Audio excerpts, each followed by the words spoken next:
it was interesting to watch him kind of ream all the salespeople on your customer service sucks. Like, he's like, you're so good at getting sales, yet your customer service sucks. And he's like, people underestimate the value associated to renewal repeat customers. People underestimate the cost of cancellations.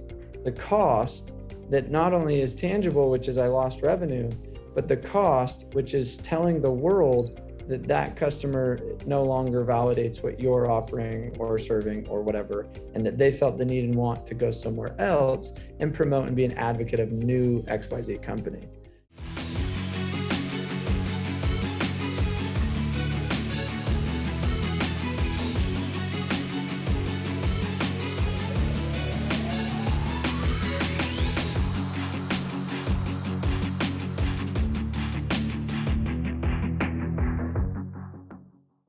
All right, everybody, this is Sam Taggart, your host of the D2D podcast. And before I dive in and introduce my special guest today, partner, friend, homie, I am going to invite you guys to do something different today. Meaning, a lot of times we're all in the same rut. And if you're out selling, you're on your way to area, try to switch it up, start in a different side of the neighborhood. Or if you're out going in, you're running your business, it's like maybe take a Saturday and work Saturday and take a Wednesday off this week. Do something different. Like, oftentimes we get in the same ruts that creates the same results. And so I challenge you guys to, maybe reach out to somebody you don't normally reach out to. But I don't know, I just felt like giving you a challenge as we start these podcasts sometimes. So hopefully you take it serious, and then DM me on Instagram. If you're not following me, at the Sam Taggart. And tell me what came of this. I love hearing the stories. And anyway, we got a sales summit coming up March 17th through the 20th. We got boot camps coming up in Denver in April. We've got all sorts of cool stuff. So stay in tune. We got the National Knocking League will start in May, and we've got some cool stuff coming up on the horizon. So guys, stay tuned with our Instagram, our website and stuff like that if you guys want to hear what's coming up. But I want to now introduce a partner of mine, Holden Jasper, who is the founder of a company called PortalCX, and they have solved a problem in the just customer fulfillment interaction space. And I'll let him dive into a little bit more what they do. But it was so exciting for me that they fixed this issue that I kept seeing in the sales world and customer communication world. I own an app called Vanilla Message and a couple other technologies. And so I'm always really curious how communicating with customers looks and people's ideas and the way that they think through that. And it was really cool when they came to me and said, hey, we'd love to get you behind this. And if it's something you buy into, would you be interested? And I said, yeah, this is amazing. And so for me to say that, I don't do this very often. It should be saying a lot. So go check out PortalCX.com .io. .io. We got PortalCX.io. Yeah, like it's not .io. Yep. And then welcome to the show, Holden. Tell us a little bit about you and what made you want to start PortalCX. I'll let you kind of drive that. Yeah, absolutely. So it's fantastic to be here with you, Sam. A lot of respect for you. And so yeah, just like as far as PortalCX, we founded it about a year ago. One of my business partners, old best friend from 5th grade. I told them about this idea I was having, and it really, we generated the company about a year ago, but these ideas started flowing about 2 years ago. And really what happened is, I have a young family, my wife, and I have 2 children. And my wife, I came home one day and my wife had flooded our home. So we had bought a brand new house, and she had flooded the house. I walked in, there was water coming out of the ceiling and all of that fun stuff. And so we called the restoration company and get them out there, and they bring in 20 fans and tear up the drywall and do a bunch of crazy stuff in there. And I had text messages coming in from so many different areas of the company and the general contractors they were using and all of that stuff. And so I just really thought to myself, like, why isn't there an app out there that I could download right now, or, have a web version of the app that I could go in there and communicate with the company, centralize the communication, obviously, and then see exactly where I'm at in the process. So every project-based company, whether it's solar or pest or restoration or whatever it may be, they're using internal tools, obviously, to move their customers down funnel and provide a service for these customers. And so what we thought is to just snap that into what their existing process is, and then give their customers and the folks that they're working with a clear insight view into what exactly is going on with these projects. And what we found over the last several months, mostly been testing within restoration, solar, windows, a lot of door-to-door organizations right now, is reducing cancellations. That's been a huge problem in this space for a long time, whether it's lack of transparency or poor communication, or people just don't hear from you for a long time. So we've been able to lower cancellations a third right now. So most of these solar companies specifically that we're working with are 20 to 30% from the time a deal is signed to the time it installs. And we've been able to cut that down about 33% right now. So instant ROI, just giving your customers access into what's going on, that you're already doing. So yeah, basically our goal. Yeah, go ahead, Sam. Sorry. I was gonna say, when we're getting a $5,000 commission check, one deal is a lot of money that you're leaving on the table. And if you could lower cancellations by 33%, that's huge. So yeah, no, absolutely. And I mean, there's different aspects of our value props that we're tying in, lowering cancellations, obviously, lowering support costs, just giving people real-time view of where they're at. You're not fielding as many calls from your customers of what's going on. And then you're not also having to outbound to those customers to give them updates on where they're at or schedule next events, the installation or, surveys or site surveys or whatever it is. And then also tying in the reviews and the referrals. So I'll give everybody kind of a little visual of like what it is. You leech this onto your CRM, whatever CRM you're using. Let's say you're using Podio or Salesforce or whatever, right? And as the customer moves along the pipeline, where it goes from sold to scheduled site survey, for example, let's say you're doing this in solar. Then the customer would get a text message that says, hey, your site survey has been scheduled, and it will show a progress bar of like, here's the next steps after site survey. Here's kind of anticipated what that looks like. And so that they're staying in the loop, and they have a way to communicate back and forth with customer success if they have any questions, need to reschedule, anything like that. Obviously, after point of sale, you want to get referrals, upsells, you've got review management, things like that you could also weave into this workflow, depending on your project. Just depending on what you do. And it's a really sexy looking interface. And so, it puts off a really professional vibe that customers aren't used to seeing. It's kind of like, I ordered pizza the other day for my nieces and nephews, and just seeing the pizza delivery, hey, it picked up your order, it's now en route, estimated time of delivery. You know what I mean? It was so nice to know, be like, instead of being like calling Domino's, hey, did you forget about my order? Like, where's the pizza guy? It's like, I'm just like, oh, he's en route. Like, cool. Like it avoided one more phone call for me. It avoided one more phone call for the person sitting at the front desk at Domino's. And it's doing the same thing in PortalCX, but from a service-based business. And I think that's really cool. So again, if you guys are interested in hearing more, I'm sure they could set up a demo with your team at portalcx.io. And I want to talk more though, and if you guys are listening, guys, we're going to dive into it's funny. I was out there in Texas 2 weeks ago, and I was out helping a solar company, and they were asking me, when I sold solar, Sam, what was your cancellation percentage? And I, because this girl had sold 10 one week and 10 the other week, and I simply asked her, I said, yeah, that's cool, you did 10 back to back, but what's your install rate? And you could see her perk up, where I've asked that same question to some people, and I said, what's your install rate? And they say, well, I'm about 50%. And she perks up and she goes, I'm about 90%.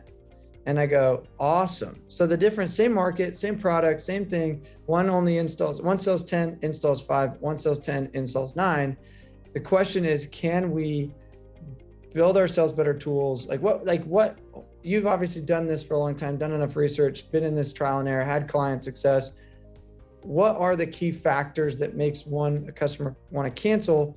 And what are some key factors, whether it's PortalCX or not, like I'm just saying in a sales environment, to help eliminate cancels? Obviously the transparency comes into play, selling the deal the right way the first time, being honest, right, and transparent about what your actual product offering is. There's other factors that come into play though, right? Specifically with solar, even end-to-end solar companies that are doing the sales all the way to the install, there's still factors out of their control, right? Dealing with the cities or, the actual, different processes that they have to go through to get someone installed and all of that stuff. So basically what we're finding is, and a lot of people have done this in the past, right? Send a text or send an email telling people where they're at. But to your point, Sam, putting in a white labeled version of this web link, basically they click on and they get into this really clean interface. It tells them exactly where they're at in the process, the percentage, what's to come, being able to chat with the company for more immediate, questions that may not be disclosed there and all of that stuff. So, there's a plethora of things that come into it, but I mean, based on, the use case that you just brought up with the woman down in Texas, she's probably telling the truth, selling things, the right way the first time. And there's other factors, that come into maybe why she's losing 10%. It could be, whatever it may be. So. Yeah, and I'd like to, I would 100% agree with everything you said. And I almost want to add to it in the sense of a few things I noticed. Yeah, like when you say selling the right way first, is honestly just proper expectations go into that too. Where when you leave a customer's home and they feel kind of in the dark and they don't know what, okay, like I'll use an example. It's like, okay, Tiffany's going to be reaching out to you in the next probably 3 days. So if you don't hear from her in the next day and the next day, that's okay. That means we're just doing stuff, submitting stuff, doing our thing. And then it might go dark for 2 weeks. That's a thing. Just if it's not like, it's just, we're doing our thing. And if you'll hear from us when you need to hear from us, and, and then they're not like, what the freak, where are they? What's going on? Just by teeing up success, explaining next steps at the end of a sales process can save you hundreds of cancels over time. It's thousands of dollars of commissions wasted due to the fact that reps are like, I got the sale, yeah, it was good. And then they bounce. And I've noticed that even in what I do now. I sell a lot of coaching and events and things like that. And I'll have people reach out and they're like, when's the event you sold me? I'm like, oh, fetch. I was all excited about the sale, but it's all about, okay, what happens after the sale? And that experience is what creates referrals. That experience is what creates repeat business. That experience is what creates, them to feel like, wow, that they went above and beyond and created me as a raving fan. And then the second one came to my mind to add on to what you were saying was proper, put a hole in the wall is the analogy that I always say. If I'm doing alarms, it's how do I install that thing same day? How do I get some kind of skin in the game? And a lot of these businesses, because they don't collect the deductible right then and there, they don't collect any money up front for solar, they don't, there's no skin in the game for a customer to feel the need to be loyal to you. So a new competitor comes along the way, offers it for cheaper, it's going to have a high risk, in that scenario. So, I found, in solar, I would go and rip off their thermostat and I'd put a Nest thermostat in, and I would be like, cool, we already, did step one of the processes, get your home being more energy efficient. And they're like, oh, cool. And it felt like a win. And roofs, it's like, let me go tarp, or let me go, set up something, or, doing some kind of action, or I'm acting for you, makes it feel like the job's already in place. Like the job's already kind of in motion and it's too late to back out. Those would be two things I would add from a cancellation advice, I guess you could say. What about? Sure. Oh, sorry. Go ahead. No, I was just going to say for sure, most of the companies we're talking to are always thinking about what's next, right? Like the next sell. It's always the next door, the next yes, the next signed contract and all of that stuff. But the thing is they're losing millions and millions of dollars on the customers that have already been sold, right? There's certain things like buyer's remorse, right? We're not able to kind of sidestep and bypass the buyer's remorse stuff. But then there's a number of other factors. And again, what we're seeing is just through this simple app, with the simple interface with the powerful backend that's plugging into everything you're doing, you're instantly giving your company credibility because they're clicking that link and seeing this fully white labeled, interface and being able to communicate with the company directly and knowing, hey, this company is legit. They are who they say they are, and I'm moving forward with this. Yeah, because especially if you saw somebody door to door, they're gonna call their mom and they're gonna be, Mom, dude, I just bought a $30,000 solar system. You got to get this too. Mom's like, you idiot! You bought from a door to door salesperson. You know that person probably just full of smoke and just totally lied to you. And you know what I mean. And I've had this happen like countless times. Where like you ask for referrals, right? Call all your friends. And I almost got to the point where there was probably a 2-year time frame of like, I didn't want to ask for referrals simply because I didn't want them to talk to anyone, simply because I didn't want them to feel ashamed, get sold somehow elsewhere, talked out of the deal when they call their friend, because their friend I just had some back-to-back bad experiences where it backfired on me. And I was like, well, no, I'm trying to get them, not them, talk you out of it. And I just got afraid of referrals. And, just a simple communication system after the sale and them seeing that you're legit, some, even things like that I would program into the workflow. So imagine you sell somebody that the next day they get a text and they say, hey, here's some fun facts that you probably didn't even know, or we didn't even have time to go over that I thought I'd really share. Or, hey, here's everything we went over in really simple, frequently asked questions, just so you have it. And it goes, and it's like almost continual selling, even though the sales already happened, that makes them feel like warm and fuzzy. It's like, wow, they even thought of like sending me a follow-up video, XYZ. You worked for a video follow-up company for a while. Tell us a little bit about that logic, the philosophies there. Like what did it do? Tell us like the logic and how it supported clients and Yeah, no, for sure. And that's, going to be part of the call to action once a project is completed. So I ran sales at a company called Video Peel. It's a SaaS company here in Lehigh. And I actually came back and took over as the CEO of Video Peel at the first of the month. So now I'm running both. And the reason is because there's so much overlap with these two products. Portal is going to take care of everything until the project is completed. And then that call to action through an integration with Video Peel is going to handle written reviews and pictures and video testimonials. And just to kind of, piggyback on what you were saying, Sam, as these customers are going through the process, we're going to be able to implement social proof for you, cost savings calculators, a way to schedule the next event, as I mentioned earlier. So all of these things that are just going to give your customers more peace of mind to move forward with your company. Of course, people are always checking, Google reviews, which those are still going to be in place, which we can piggyback on quite a bit with that call to action. But they also want to see, people that look like them or live in the same general area as them and are getting that same service done by the same company.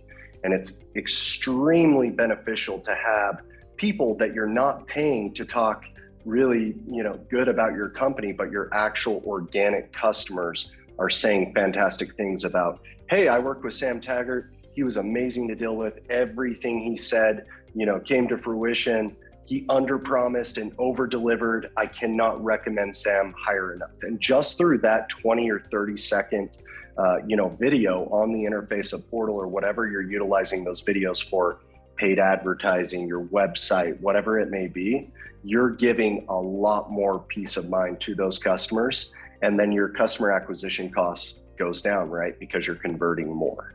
So yeah, I mean, people underestimate. I saw First Form, what's the owner of First Form's name? And Andrew Frisella.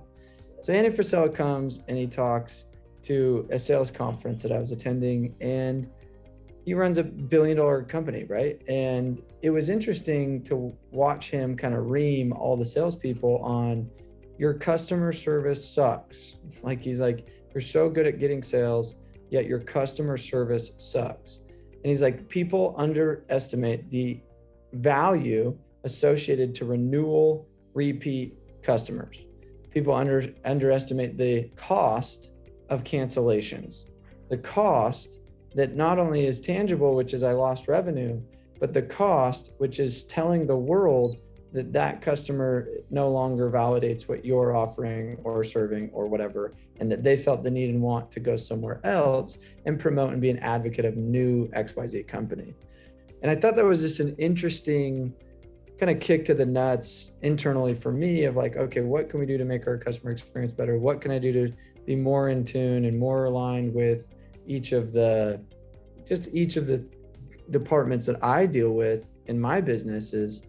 But I really think we don't put enough time and energy into that experience. So anyway, that's just my 2 cents, especially in the door-to-door world, because it's all moving so fast. Yeah, and honestly, you don't want your salespeople that are grinding away and looking for those new opportunities to really have to do support, right? Like I see it more in software where it's very segmented, right? You got your support and your success, account managers, cross-sell, upsell, and then net new, right? Which are the hunters and the killers. But more in the door-to-door space, you are handling that customer end to end essentially. And so it's like, you know, that will always be there. That relationship building and all of that stuff is why you're really good at sales, right? But on the support end, it's like, why not just plug into what your existing process is, not disrupt anything or put more work onto your project managers or the reps or, you know, support or whoever it is. We're literally just piggybacking and giving them customer friendly, you know, terminology in this customer portal that's, you know, promoting your business in a positive way. Yeah. Now let's talk to the sales rep. Let's say my company doesn't have the tools, technology, doesn't invest in this, or maybe smaller. You know what I mean? Like, how can I take this into my own hands? Like what suggestion would you give a sales rep to lower their cancel? Like other than or automate or build some systems, you know, to kind of, you know, the ADD brain, we're mostly right brain salespeople, right? We're extroverts, XYZ. We don't like punching in numbers and CRMs and shit. Hence, I just had an 1.5-hour bookkeeping meeting and I was like 30 minutes late by design. And so, so how do you help the sales ADD brain build a workflow and a system to deliver such experience to client to increase referrals and retention, XYZ? Yeah, and that's really the beautiful thing about Portal. You know, you started mentioning the Salesforces or HubSpots or Polos, some of those, you know, household names, but we can work with even a spreadsheet, right? So we've seen a lot of companies, very small ones, right? Companies under 5-10 employees or reps that utilize and track all of their deals in a spreadsheet, because reps want to know where things are at, when they're going to get paid, when they're going to get installed, and then move on to the next. And so we found out that in some way, shape, or form, these companies or individual reps are tracking, you know, these deals moving down the pipeline, or sometimes even manually moving that, whether it's a spreadsheet or, you know, a project management tool like Trello or ClickUp or whatever it may be. And we plug directly into that through Zapier. So we're on the Zapier marketplace for more of the small SMBs, and then up until, you know, some of the biggest companies in the world, which we're going to start targeting, you know, we can snap into those robust CRMs as well. We also have a mobile app on the way. So I can't, you know, go too deep into what we're going to do with that, but it's going to be more of like a pocket CRM, just basic information, name, phone number, email, what service they're doing, click submit, and you can manually move them down the pipeline as well. So cool. And honestly, guys, think about that. Like, let's say your company doesn't have some kind of manual thing, or you just wanted to have your own process, meaning there's the company's process. Let's take solar, for example. You have site survey, permit complete, you know what I mean, install, right? PTO. That's your basic process. But you're like, that sucks. 3 months, 2 months, and those are only the 5 stages. How about I have like 22 stages that I move this client through, and I set reminders, and I have a system that's like here's my referral stage, here's my secondary referral stage, here's my education stage, here's my upsell stage, here's my cross-sell stage, here's my, you know what I mean? And you built like this whole movement of a customer mind that you could just manage. That would be absolutely amazing. And I tell people, I'm like, work hard and smart. It's not, it has to be this or that. Like, I'm like, work harder, not smarter, or work smarter, not harder. And I'm like, well, why don't work harder and smarter and you'll make a lot more money? Like it can be that easy. Yeah. And I mean, that's going to be mostly applicable to the, you know, say the solar companies or any of these door-to-door or home services companies that don't control the install process, right? So a lot of these dealers, once they sell it, 100%. totally out of their hands. And that's where the tracking on the spreadsheet or just this little pocket CRM that gives your customers insight into what's going on has just been powerful for these different companies, from, you know, EPCs to end to dealers. And we're seeing fantastic results right now. Love that. Well, we're just out of time, but what advice, I guess, you being in the tech space, I mean, there are people that are in door-to-door, that are in tech, that are running businesses, that are developing tech, like you've done software sales for a while. Like, I guess, what advice would you give our industry when it comes to, you know, tech sales and the application of things that you've learned that may apply to door-to-door that we're missing? Like, you know, there's a whole different sales process or a whole different sales world, but I feel like there's some advanced tools and sales enablement, like, or sales, I guess, what's the word, but the door-to-door world is still kind of archaic, and it could use some advice from the tech world. I guess, is there anything that comes to your mind? Yeah, so there's a lot of sales enablement tools out there, right? Especially in the SaaS world. And you brought this up earlier with setting proper expectations, right? Or the discovery process, not rushing things, right? The longer you take, the more you're drilling into what is actually interesting to them, where their pain points lie and all of those things, and then directing your pitch around those pain points and making it relevant to your customer. Is obviously huge. But yeah, I mean, there's some overlapping stuff. Of course, sales is sales, especially when you believe in something and you're doing things the right way, you're going to, you know, produce at a high level. But some of the best SaaS people, as far as salespeople go, I've ever seen have always done door-to-door first, right? Just considering where we live. You know, I'm from Orem, so I saw the Apex and then, you know, turn into Vivint and all of that stuff. So a lot of these people that I've worked with or managed or been, you know, a part of teams with, kind of got their start in door-to-door, and it really builds a ton of resiliency. You learn to hear a lot more no's than yes, which just thickens your skin and only promotes growth on the tech side. So, I mean, there's a lot of overlapping, but I mean, obviously putting your customers first, you know, selling them the way you would want to be sold, taking yourself out of your shoes and trying to put them in other people's, which is one of the hardest things to do just in life in general, not just business. And then just directing them down that path of, you know, buying your product and not canceling.